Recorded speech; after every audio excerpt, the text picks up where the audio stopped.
there's a couple things I think that are different this year. One is expectations. I think the expectations, and that comes with how well the team played last year, in particular post-trade deadline. And that's well earned. And we're not, teams aren't taking us lightly now, and we have higher expectations for ourselves. What are the expectations for our group?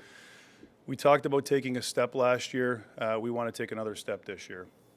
And we're building towards wanting to be a contending team. And this is certainly part of the process. But expectations are different coming into this year. We're 2 points better than we were at this point last year. So, do we want to be better than that? Of course, we're always striving to be better. But I watch our team and I look at it objectively. There's a lot to like about the way we've been playing. We use the underlying numbers to confirm what we're seeing with our eye. We've improved in some of the most important categories when you look at the numbers. And, and perspective is this. I think we went through a 2-7-1 stretch where when I was watching our team play, it felt pretty good about the way we were playing, and we weren't getting the results. So keeping with the theme of being process-driven, I think those are some of the things that I look at to make sure that we understand exactly what we are as a team. The other thing I think is unique, and we've talked a lot about it, is the parity in the league, and in particular in the Eastern Conference and in the Atlantic Division. So it puts a greater emphasis on each and every game. I think the margins are tighter than they've ever been, and we got to be up for the challenge. We got to be up for the challenge to be able to get through some of those areas and improve on our game. So I know you guys are going to have more specific questions, so I can open it up to you guys now. Yeah. Just a couple things for me. Why do you think this team has struggled so mightily with consistency? I don't know if it's been consistency in play or effort. We live in reality. There's a couple areas of our game that aren't up to expectation, and we can talk about goaltending. And if the goaltenders were in here right now, they would, be honest that they haven't played to expectations. Now, I think the optimism comes from over the last month or so. They have played to expectations, so it wasn't the best of starts for them, but it had stabilized, and I would feel comfortable saying that it's going to continue to not only stabilize but move in the right direction. But to stabilize, you have to have both your goalies. Do you have any idea when you're going to have Linus Ullmark back? Well, Linus knows he's got our full support, and we're going to respect not having a comment on that situation. We have full belief in Linus. And along with Levy, who's a good young goaltender who continues to develop, along with our depth with Mads Sogard and Hunter Shepard. So, Linus, we know what Linus is as a goaltender. He knows what he is as a goaltender. But at this point in time, we just have our full support and respect his privacy until we have him back. Is there any timeline, though, on that? Do you have any idea of how long that could be? No. Yeah, we wouldn't, I just leave it at, we'll give him the time afforded to make sure that things are in order. And even with that, do you expect to be in the market to add a goaltender to your depth at this point, or are you just going to run? Like I said, I think that, with the depth that we do have, relatively unproven. Levy's had some time, but Mads is continuing to develop. And in the right spot right now where he's got the net in Belleville and getting that time. But he's always been a top prospect goaltender turning into a top pro prospect on the cusp of getting an opportunity. There's been a lot of talk about what assets you might have if it comes to a point where this team might have to make a trade. If a trade comes your way, how likely are you to consider parting with some of your top prospects, like a Carter Jakubchuk or a Logan Hensler in a trade? Oh, I wouldn't go so far to that. We're looking at trades, You ask me often, are you active? I think we're always active, and I think it goes for most general managers. We speak often on ways to continue to improve our team, but as far as the assets that we have at the right time, if it's the right player, that's just kind of too hard to really put a finger on what might go out for what's out there. I know you get asked this a lot, but have you been given any indication as to whether or not you will get your first round pick back? No indication. Just want to go back to the goaltending. Are you confident then in the situation that you've got right now with Levy and Hunter and then Mads? Is that what you're good with right now? Yes, and we continue to evaluate, and they're all good goaltenders that, again, with Shep and Sogi haven't had the opportunity yet, but they're quality goaltenders. And Levy, like I said, it continues to build, and young goaltenders. It's amazing, the goaltending position. You can talk to any team in the league, and it's under a microscope, and you can have players that go through stretches that don't have a good month or a good 10 games or whatever it might be. But obviously the emphasis on goaltending. But we have full faith in the goaltending, and we have full faith in Linus once he gets back, Levy, and then Mads and Shep.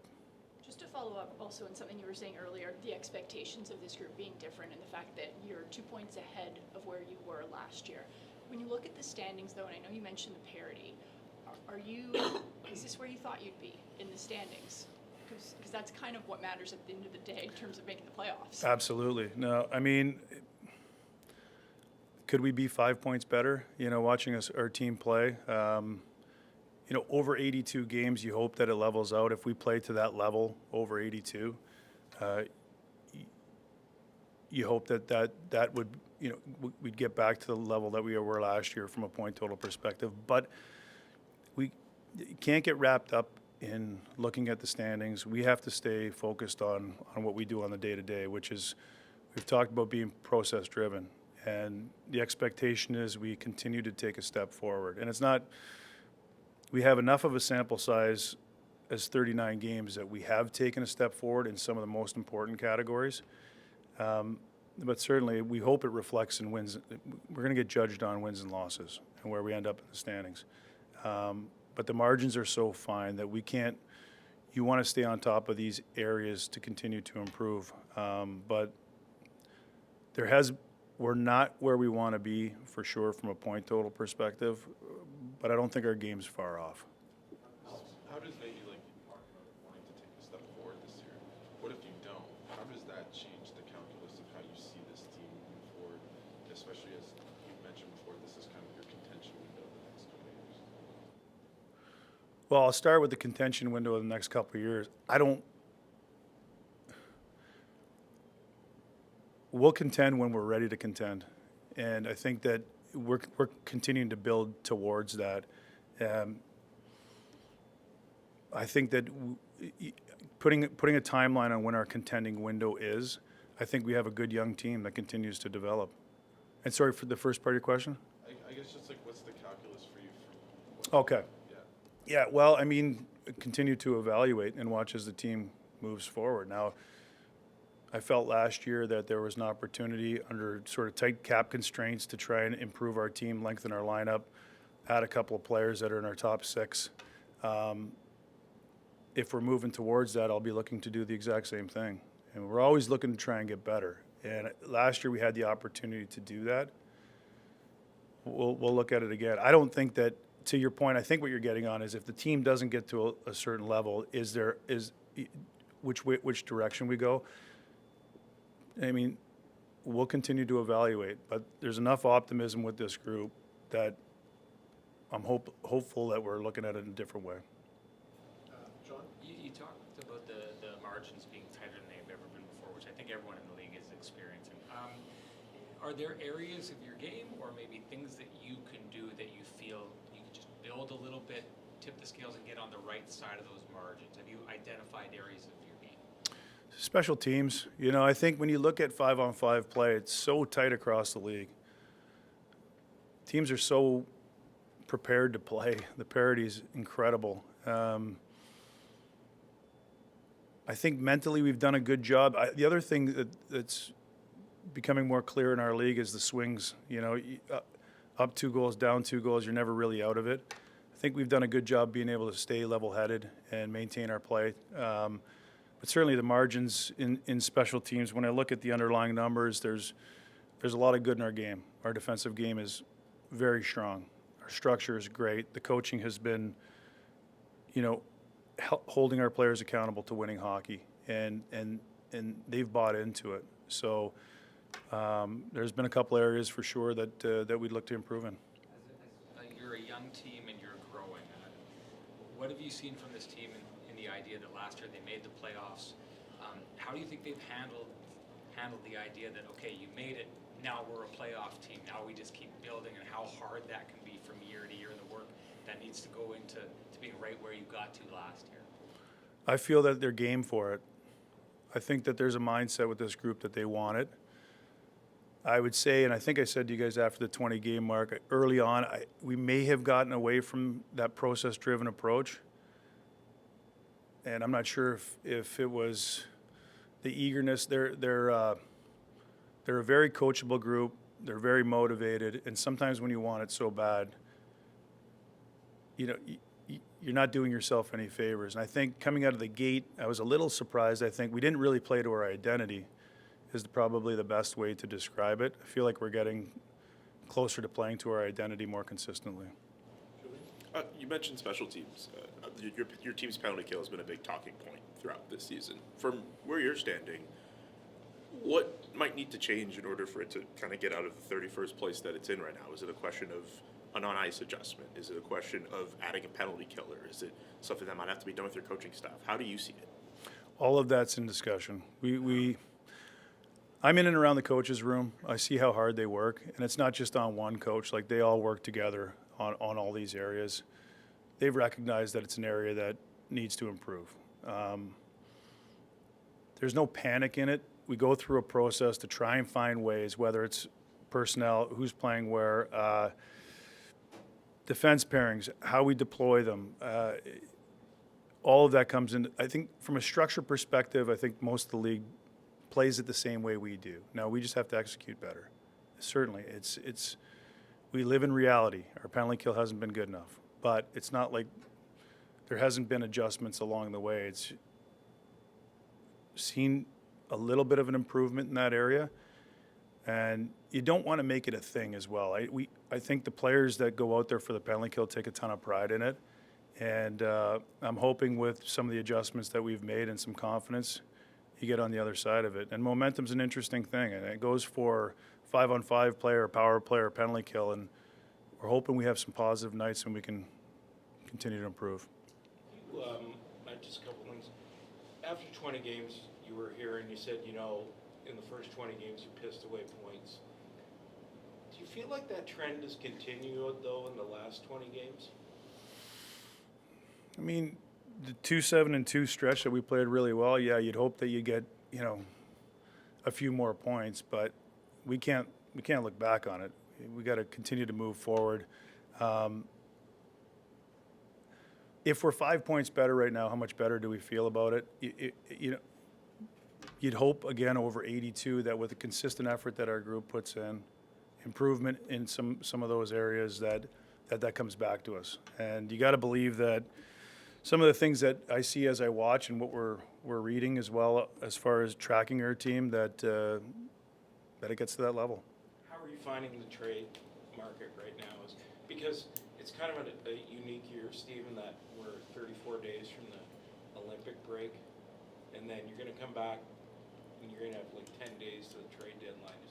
Is anyone seeing that Olympic break as a possible deadline of its own?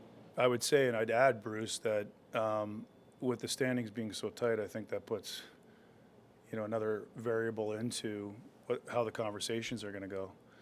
You know, typically when you see a little bit more of a divide, you have teams that are looking to recoup some assets and move on, and it'll be interesting for sure. There's been lots of dialogue, even leading into the holiday freeze. There'd been some dialogue, but I sense that it's a lot of teams are sort of just in the middle right now, trying to continue to evaluate where their group is. I guess what you're saying is like the sellers are, there's just not many sellers. Yes, I would agree. Yeah. How would you assess Brady's game since he's been back? I know the points are there.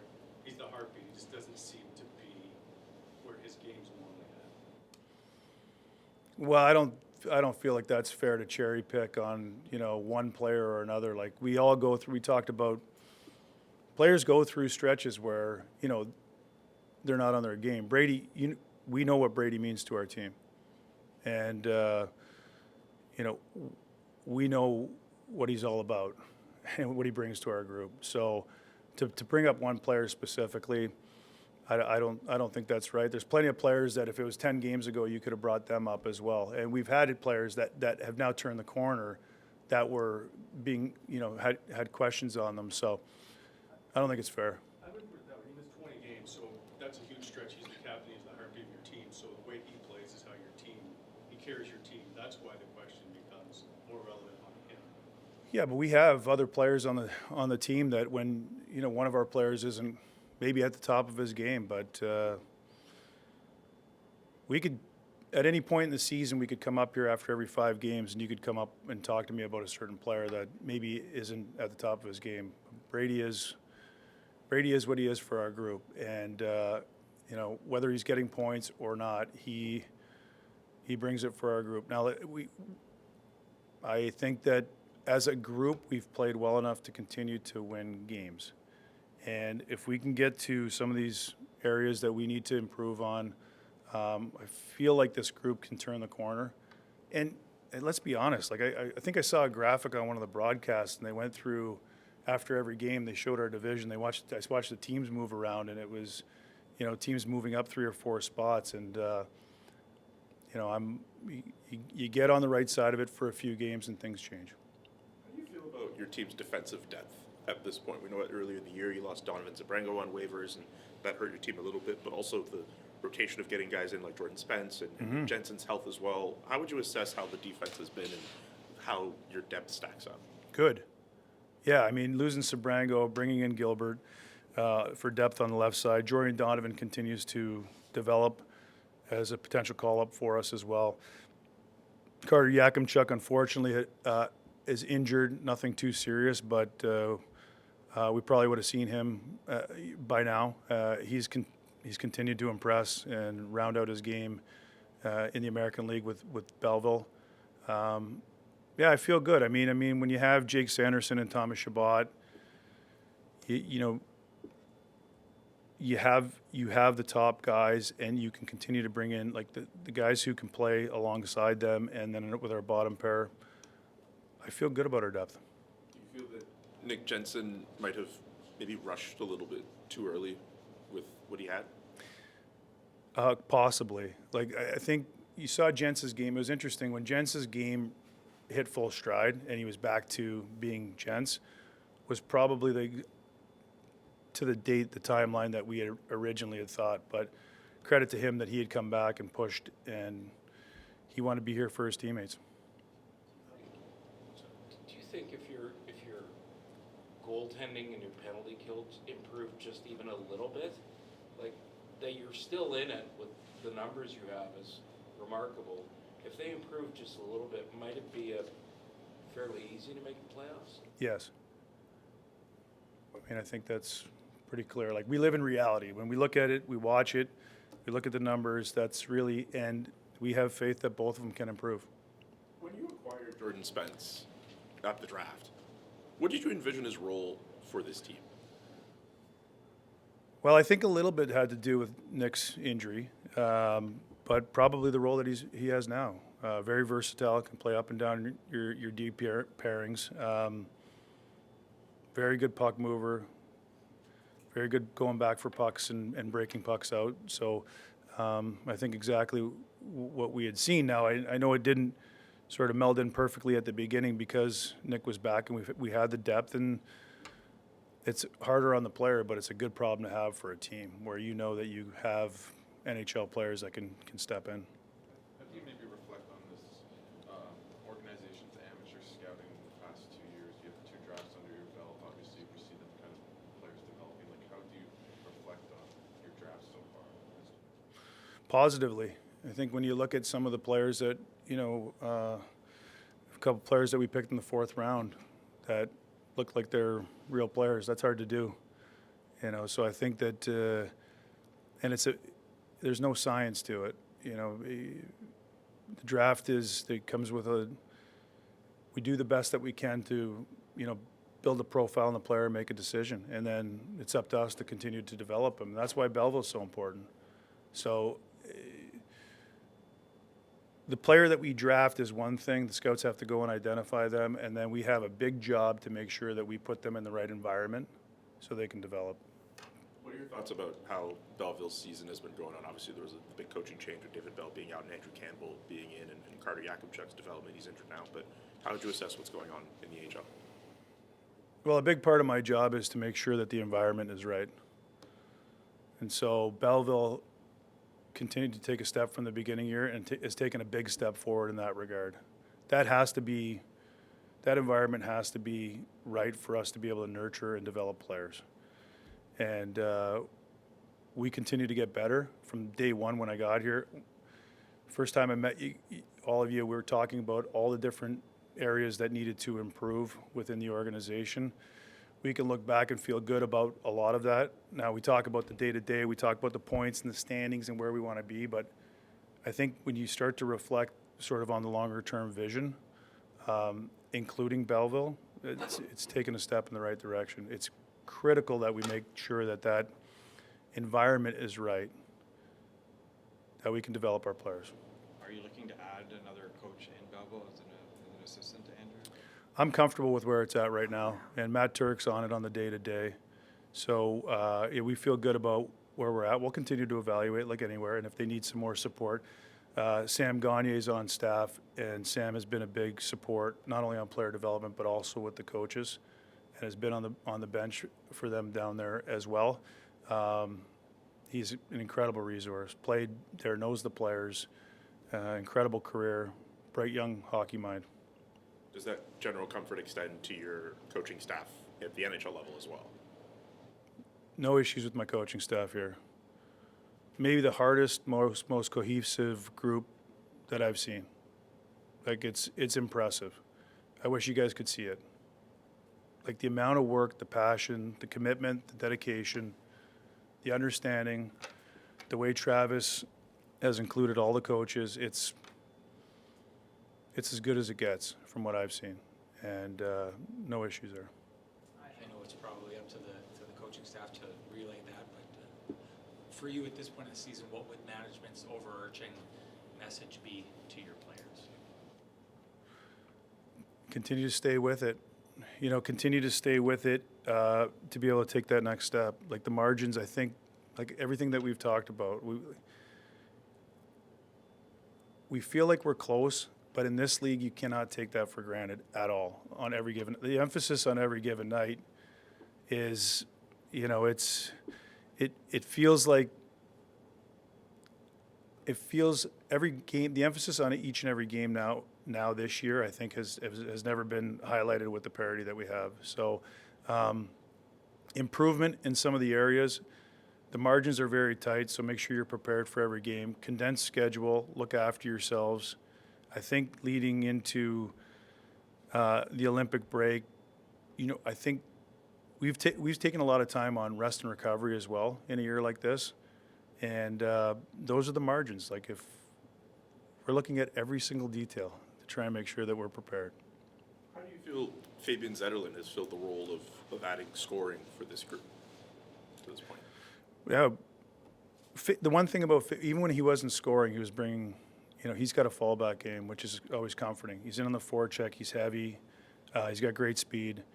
He was a little snake bitten for a while there, but seems to have found it. But he continues to create opportunities. He's fit in well up there. The transition for a player, in particular, if you're coming from a system where, in a trade, you're coming from a system to a team that plays similarly, I think the transition may be a little bit more seamless. And maybe it took Fabian a little bit longer, but it certainly feels like he's fit in quite well there.